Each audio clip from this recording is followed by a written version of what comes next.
Hello, my name is Mazin Zakirova, and I'm going to hold a webinar on teaching listening skills, but to be more specific on decoding.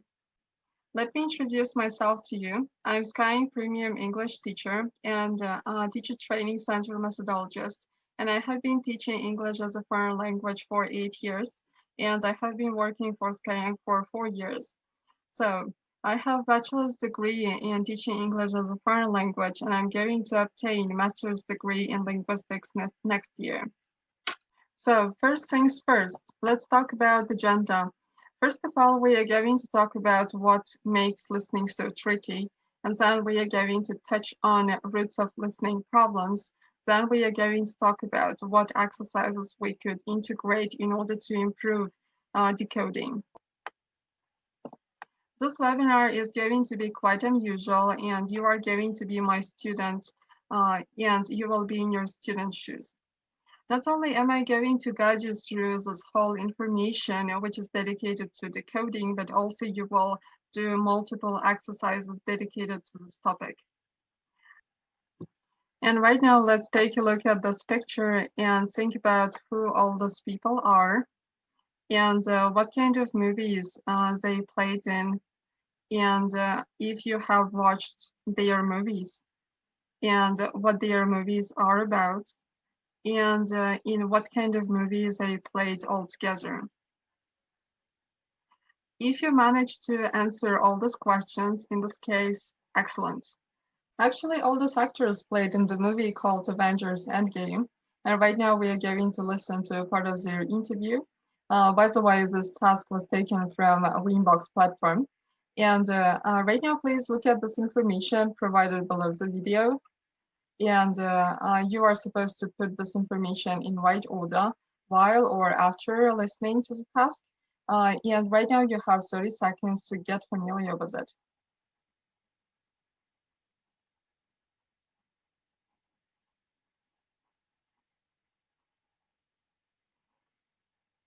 Okay, if you are ready, we can start. And after nearly a decade as Avengers, all of the core six, except Mark, celebrating in a very unique way. Is it true that you all have Avengers tattoos? Yeah, except for Yahoo over here. I have a problem with needles, okay? Why didn't you say that? I did say We can get you help. to Robert. I told Robert. You can honestly see that you genuinely love one another. What's it been like for you to work with this amazing group? It is that family you choose, even though the fates brought us together. And I can look at each of my co-stars and recall many times that we've sought each other out when there was no call sheet. We keep using the word surreal and dreamlike and all that, but I think it's been a very blessed affair. Most of you have kids. Has this upped the cool factor? I was just telling the guys, one of my kids thinks that I'm cool. Just one? Yeah, just one. And he gets fed the most, he gets looked after, he gets the most love. The other one's like Wonder Woman, so they sleep outside.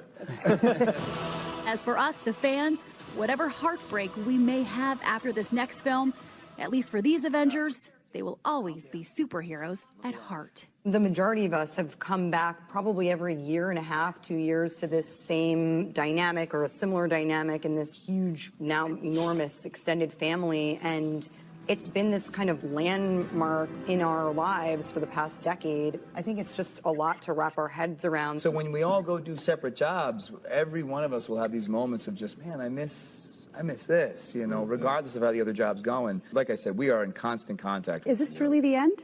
That's it. End of phase 3, we're told. End of phase 3? Yeah. We gotta finish this. For Nightline, I'm Paula Ferris in Los Angeles. If you're ready and if you did the exercise, here you can see the keys and check if you were right or wrong. Right now we are going to do one more activity, and we are going to listen to the same interview and answer the following questions, which you can see on this page. What are you supposed to do? You are supposed to just choose the right options to these questions. But before we start listening, please get familiar with all these questions, and you have 1 minute to do that.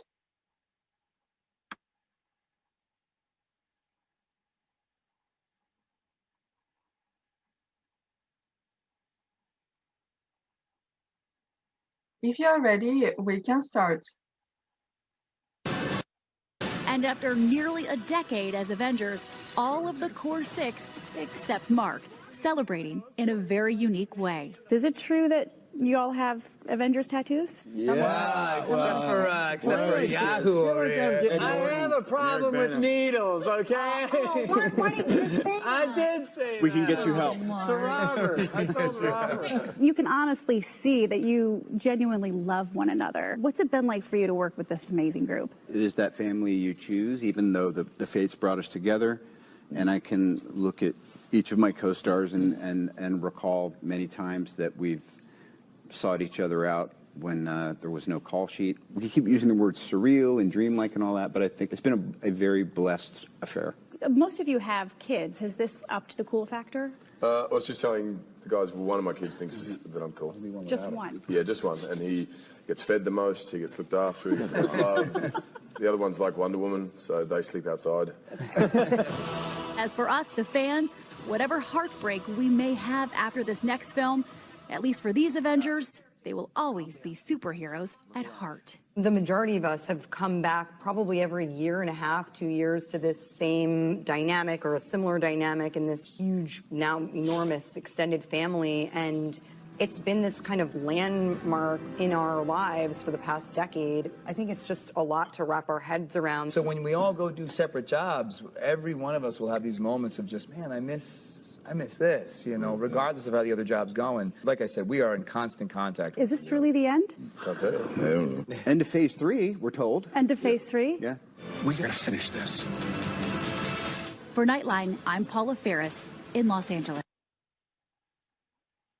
If you're ready, right now we can check if you were right or wrong. Let's do it. Now let's actually look at this question and think about if these exercises are pretty enough to develop listening skills. Why or why not? The answer is no, because all these exercises are focused on testing your listening skills, but they are not teaching you how to listen. Okay, and now we are going to do an exercise which is directly connected with our current topic about decoding, and we are going to do gap filling. Here you can see the first part of the interview, and as you can see, those words are missing, and you are supposed to complete those missing words after or during the listening part. So right now you have about 50 seconds to get familiar with this material. Before we start to listen, please try predicting what kind of words are missing.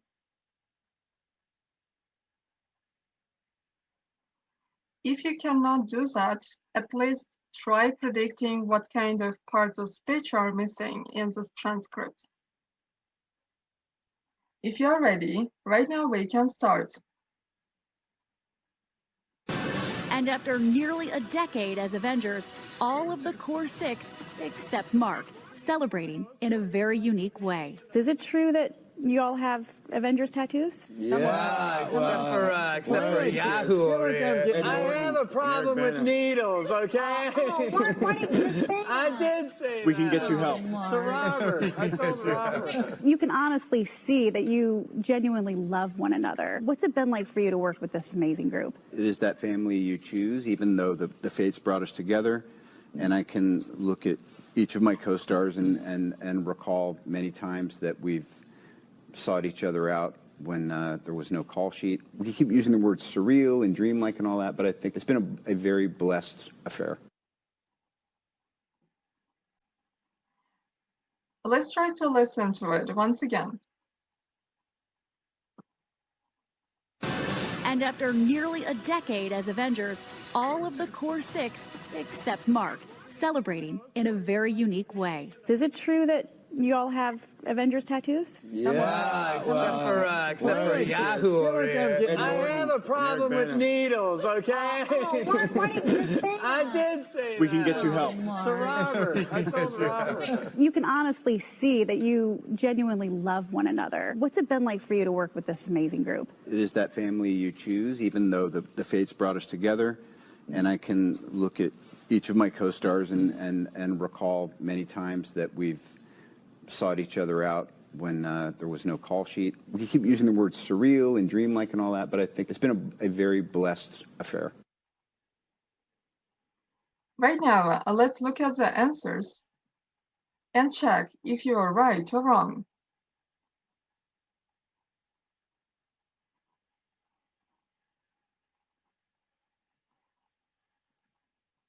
Okay, right now let's contemplate on the following questions. What do you think? What problems your students might face doing a similar exercise?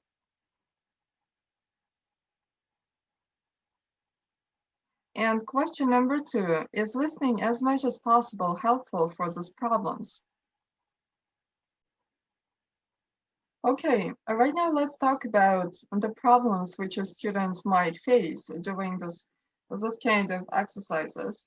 And right now we are going to talk about connected speech and decoding. In real speech and natural speech, sounds tend to change because some sounds can be reduced, some sounds can be omitted or modified. The main reason is that in connected speech, sounds affect one another in fast flow. The problem is that, or problems with recognizing a foreign language usually is caused by not unfamiliarity with vocabulary or new grammar structures or sounds, but this is caused by nature of spoken language. And this is just a gross mistake to think that it's pretty much enough to introduce grammar structure or vocabulary and to expect students to understand it when they listen to a recording. So, what can we do in this situation, and what is the reason for that? The main reason is that the way words usually pronounced in isolation or by a careful speaker, drastically differ from the way they are usually pronounced in connected speech, or when they usually occur in natural speech. So, how can we fix this problem? We can teach our students to decode. What I mean by decoding, this is a situation when an L2 listener has to transform sounds into words when they reach their ears. Right now, let's have a look at the process of decoding by L2 listeners. They have to learn to just transform this basically noise into phonemes. Then they have to learn how to convert them into syllables. Afterwards, they have to turn them into words and collocations, then into sentences. And basically, after that, they are supposed to react and respond to the speech. I would like to say that teaching our students to decode is even more important than cultivating comprehension skills, because once they learn how to decode, they will be able to understand and focus on bigger issues of meaning. Exposing a learner to as much listening as possible doesn't really do the trick. But we have to actually practice and focus primarily on specific aspects of L2 listening or specific connected speech features that cause major difficulties. What do I mean by connected speech features? There are actually the following connected speech features, which are assimilation, elision, resyllabification, weak forms versus strong forms, and reduction. We are going to talk about all of them step by step, and let's start with strong versus weak forms. English tends to have a strong, weak rhythmic pattern. What I mean by that, or to put it in a very simple way, some syllables in words are stressed, but some of them are unstressed. So, weak forms, what are they? They more often than not become unstressed in connected speech, whereas strong forms, they are usually emphasized or pronounced with stress. Let's have a look at the example. For example, a very big adventure. Here we can see that in the word very, the first syllable is emphasized. And but when it comes to adventure, the first syllable and the last syllable are just remain unstressed. So here we can basically observe weak, strong, rhythmic pattern, which is quite common and traditional in the English language. But when it comes to weak, weak, strong, or strong, strong, weak, this kind of a rhythmic pattern is quite uncommon and quite rare. But what should we do in order to raise our students' awareness about strong versus weak forms? We have to pick out short extracts from authentic recordings. You have to keep in mind that this recording should be always authentic, but not adapted. And we have to make sure that these extracts from authentic recordings have a lot of instances of unstressed or weak syllables that which our students are supposed to detect. And then after just letting our students to listen to this extract from authentic recordings, they are supposed to transcribe or write them down. And after that, they are supposed to highlight the weak syllables. This is how we can raise our students' awareness about the difference between weak and strong rhythmic pattern. Right now, let's talk about assimilation and what is that. Okay, producing speech can be a rather demanding procedure if it requires different parts of your mouth. For example, in connected speech, technically, we have to make transition between the final consonant sound of one word and the first consonant sound of the upcoming word. And it can be rather difficult if it requires different parts of your mouth in connected speech. So as a result, speaker usually modifies the final consonant sound of the words so as to anticipate the first consonant sound of the following word. And this way, he basically make it more smooth and convenient for them to pronounce it. And this process is usually called assimilation. But how does it work? Let's look at the example. Let's look at the example like 10 people are out of work. If we pronounce it in isolation or in a very calm way, we can see that it's usually pronounced like 10 people. But if we pronounce it in connected speech, this will actually be rather different. If we take a look at the first word, the final sound is n sound, which requires palatal part of your mouth. But when it comes to people, p sound at the beginning of this word normally requires your lips or involve your lips in pronunciation of this word. So, but it is impossible to pronounce 10 people in connected speech because this sounds require or involve different parts of your mouth. And we basically convert n sound into m sound, and so that only lips could be involved in pronunciation of these words. So basically, if we pronounce it in natural speech, it would sound 10 people are out of work. What should we do to raise our students' awareness about this connected speech feature like assimilation? We have to be really patient in this very case because in this situation, less is more. We have to make baby steps in this very case when we train it. We, as a teacher, we should dictate single words or word pairs or word phrases, and our students are supposed to transcribe them or write them down. But initially, you should start with something really ordinary and simple, like you should make progress from single words to word pairs.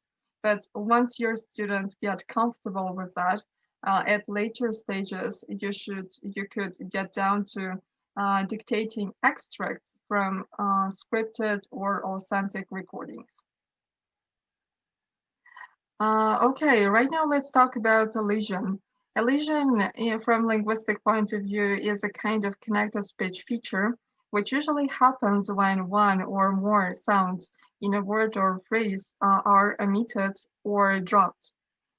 More often than not, t or d sounds are usually elided or omitted when the following word starts with a consonant sound. For example, the shark lives along the east coast of the United States. As you can see, t sound in the word east was omitted because coast starts with consonant sound. And more often than not, elision can be observed in inflectional endings, or to be more specific, it can be observed in past forms of regular verbs or superlative forms of adjectives or contracted auxiliary verbs. For example, let's have a look at the first sentence. The twins looked just like their mother. As we can see here, t sound is omitted because looked is followed by consonant sound. And this is the biggest city in the country. Here we can see superlative form of an adjective where t sound is again omitted because it is followed by the word which starts with consonant sound, which is city. Okay, but how can we raise our students' awareness about this connected speech feature like elision? We have to keep in mind that this is quite time-consuming process when it comes to elision, and in this situation, less is more. You have to make baby steps, and as a teacher, you are supposed to dictate some single words to word pairs, and your student is supposed to write them down or transcribe them. And again, initially you have to keep it simple. You should dictate either single words or make progress from single words to word pairs. And once they get used to this kind of phenomenon, so to speak, in this case, you might embark on something more complicated, like dictating extracts from scripted or authentic recordings. Okay, right now let's talk about the next connected speech feature, which is reduction. And in these situations, words can be reduced when they are part of a larger group. And one or two or more standard phonemes can be either weakened, shortened, or even dropped. This usually occurs and usually happens because some words in phrases are of low importance or don't convey any message or information at all. On average, a word which consists of several syllables has two or three ways of reduced pronunciations. But right now, let's have a look at the example like actually, which interestingly enough has as many as 11 ways of reduced pronunciation. Because this very word can be pronounced like actually or actually, for example, actually or actually or Ashley even when it is pronounced in very fast way in connected speech. But how can we raise our students' awareness about this connected speech feature? The best way is to divide recordings into several sections where reduction took place. As a teacher, you have to find this kind of extracts from authentic listening, which contain 2, 3, or 4 instances of reduction, or I mean that where words are compressed and where reduction occurs. Then you have to let your students to listen to the recording for gist, and basically you do it in order to establish the context.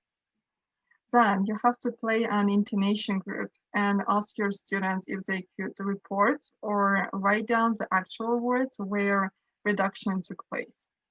But in this case, you should avoid commenting any kind of answer, and you should accept any kind of answer, whether they are correct or incorrect. After that, you should play compressed words within the intonation group. And you have to keep in mind that it might be necessary to replay it several times. And when your students get used to this kind of connected speech feature like reduction, in this case, you might reverse the sequence. What I mean by that? First of all, you should ask your students to identify compressed words within the intonation group. But afterwards, you should play the intonation group, and then you can play the whole recording. So this way and this approach to teaching will be much more complex. Right now, let's talk about another connected speech feature, which is called resyllabification.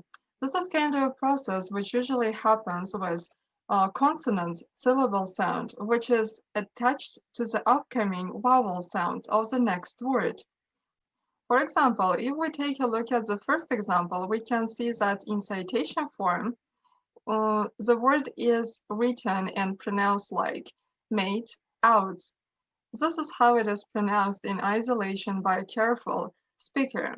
But if we pronounce it in connected speech, it will sound drastically different, like made out, which means that the last consonant syllable is attached to the next word, which starts with vowel syllable. Okay, right now let's get back to our listening about those actors and the exercise which we did. And right now let's talk about requirements which you have to take into consideration when you do gap filling exercise with your students. First of all, you have to take into account that all pieces of recordings or extracts from authentic listening should be always short. They should last for 5 to 40 seconds. And each task which you are doing with your students should focus on some single particular connected speech feature, which can be either assimilation or elision or weak, strong forms, whatever, which your student finds quite difficult to catch. Also, you have to take into consideration the language level. You are better off taking a level lower than your student's level. For example, if your student is intermediate, and in this case, you are better off taking extracts from recording from pre-intermediate level. Because if you take listening from his current level, in this case, your student might end up being overwhelmed with complex vocabulary or unfamiliar grammar structures or sounds. So in this case, your student might fail during this exercise. So this is very important factor to take into consideration. Next one, before you start doing this exercise, let your students predict what kind of words might be missing in gap filling exercise. At least you can try predicting what kind of parts of speech are missing in the exercise. Then just let your student listen to the recording, I mean extracts for the gist, and in order to establish the context. And after that, you can let your students listen for details and transcribe or write down this particular connected speech features which you are working on. Okay, after doing all these exercises, you can get down to pronunciation practice. What I mean by that, ask your student to repeat after the native speaker and practice and pronounce and repeat this particular connected speech features which you are working on and put his knowledge, newly gained knowledge into practice. Okay, if you want to work on Beambox, you can use note section. What you have to do is just choose a transcript, copy it and paste it on the note section, edit it as you want, and let your student listen and do the task. Okay, if you want to work outside the Winbox, in this case, look at this following website. where you can find dozens of gap filling exercises, and which are arranged in accordance with the level and types of tasks, which focus on pronunciation, grammar, or frequently used collocations. And here, all these links are clickable. Just click it. And if you want to learn how to make full use of this website, you can watch tutorial, and hey presto, you can start working on this website. Let me share some more resources which you can use. One of them is go to website, which is called Youglish. Here you can find multiple frequently used collocations, and you can listen the way they are pronounced. And they are presented in the selection of YouTube videos. The next website is called playphrase.me. This is quite similar to the previous one. Here you also can find dozens of frequently used collocations, but they are presented in the selection of movies and TV series. And basically what you have to do, you can just type the frequently used collocation you are interested in, and you will be provided with multiple examples where they are used. You can just watch it and even download it. If you want to learn how to make full use of those websites, you can look at those links which are provided here and here. They are very clickable, and just click them and watch the tutorials. Right now, let's discuss one more type of an exercise, which is dictation. We are going to listen to Chris Evans' sentence and write it down on a piece of paper. But first of all, let's listen, just for general understanding. So when we all go do separate jobs, every one of us will have these moments of just, man, I miss this.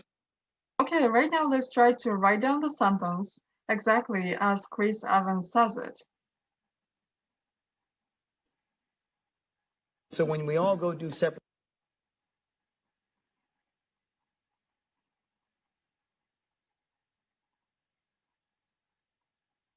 So when we all go do separate jobs,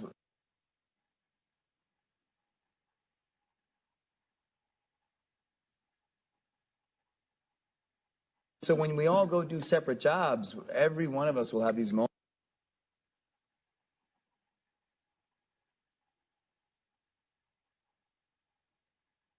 So when we all go do separate jobs, every one of us will have these moments of just.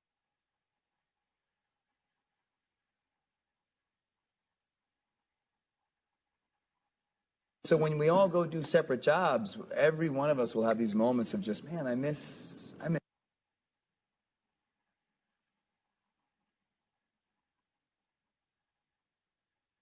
So when we all go do separate jobs, every one of us will have these moments of just, man, I miss this.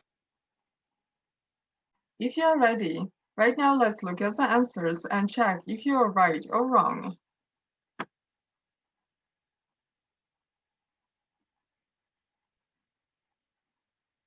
And right now, let's talk about how we can integrate dictations into our lessons. Whatever authentic extract you are going to choose, you have to make sure that they are short. First of all, you have to play the whole passage in order to let your students listen for the gist and establish the context. After that, you can play a meaningful piece and let your student write it down. Then you repeat and continue it with the next piece.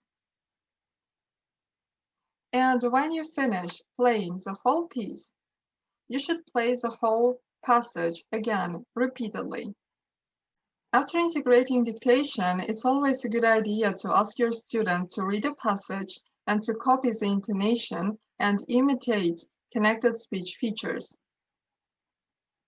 Right now, let's talk about one more technique, which is called shadowing. Shadowing is a kind of technique which enables your student to practice repeating an audio right after he hears it. And this is quite different from technique which is called listen and repeat, because in case of shadowing, your student is supposed to repeat an audio as soon as possible and he has to try to repeat it at the same speed and at the same time as the speaker does. And this technique can serve you well if you want to improve your students' pronunciation, intonation, rhythm, and connected speech features. Okay, right now let's talk about how we can integrate this technique into our lessons. Here we can see the same sentence which was pronounced by Chris Evans. Please copy the sentence on a piece of paper. If you are ready, right now we are going to listen to it. And what are you supposed to do when you are listening? You will have to highlight or underline words which are pronounced with stress in the sentence. So when we all go do separate jobs, every one of us will have these moments of just, man, I miss this. Okay, let's try once again. So when we all go do separate jobs, every one of us will have these moments of just, man, I miss this. Right now, let's check what kind of words were stressed in the sentence. As we can see, words which convey the most important information, like nouns, adjectives, adverbs, and verbs, are emphasized with stress in this very sentence. But words which don't usually communicate any kind of important information, for example, like pronouns, auxiliary verbs, or articles or prepositions, they are not usually stressed. Okay, right now let's listen and try to repeat the sentence with Chris Evans at the same time, but we have to do it silently. And please try to copy the intonation and keep in mind that we are supposed to do it silently. Let's try. So when we all go do separate jobs, every one of us will have these moments of just, man, I miss this. Let's try once again. So when we all go do separate jobs, every one of us will have these moments of just, man, I miss this.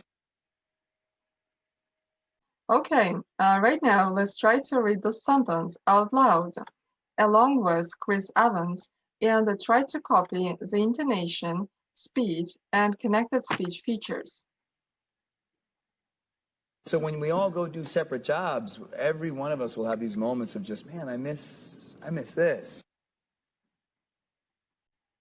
Let's try once again. So when we all go do separate jobs, every one of us will have these moments of just, man, I miss this. Right now, let's talk about how we can integrate shadowing into our lessons. Step number 1, prepare the audio. You have to keep in mind that no matter what kind of extract you are going to choose, it should always be short. Number 2, you should always choose something really authentic rather than adapted. It's a very important factor in this very case. And the recording should be at natural speed without artificial pauses. And the practice should take no longer than 20 minutes. Right now, let's talk about step number 2, which is dissect the audio. It is a really good idea to integrate shadowing at the very beginning stage of listening practice, because you always have to make sure that your student is familiar with every single item of the recording, and he is familiar with all vocabulary and grammar structures in the sentence. Before integrating shadowing into the lessons, you always have to stick to traditional routine. You always have to do pre-listening, then while listening. And as said, you should enable your student to get familiar with the content. And always make sure that your student is familiar with every single vocabulary and grammar structures of the recording. Okay, let's talk about the next step. Step number 3, get ready. And how many times do we have to listen to the recording before we shadow? You have to listen to it 2 or 3 times before you do it. And there are a couple of more things which you have to take into consideration before you integrate shadowing into your lesson. So you have to ask your students to mark stress, falling and rising intonation in the sentences, voice pitch, and linking words before you shadow. And you have to make sure that you ask your student to read the text silently before you integrate shadowing technique into your lessons. Okay, step number 4, imitating. What should we ask our student to imitate? Your students are supposed to imitate speed, intonation, and connected speech features. And how long are we supposed to practice it? We have to practice until your student feels confident and reads the text confidently at the same speed as the recording. Okay, but what to do next after we integrated shadowing into our lessons? We could ask our students to record their speaking and compare it with the original one. And finally, your student could analyze if they did pauses, if they stressed at the right time, and if they connected the words or pronounced them separately. This is all what we have to know about shadowing, and right now let's sum up. We can see that these mentioned statements don't usually do the trick, and what we have to take into account is that we have to narrow down the problem. What we have to do, we have to practice some specific aspects of listening that cause major difficulties. And we have to provide connected speech practice. And finally, we have to integrate gap filling, dictation, and shadowing techniques into our lessons to develop listening. Thank you for your attention. That's all what I wanted to say about decoding, and I can't wait to see you at a workshop to practice all these techniques. Goodbye.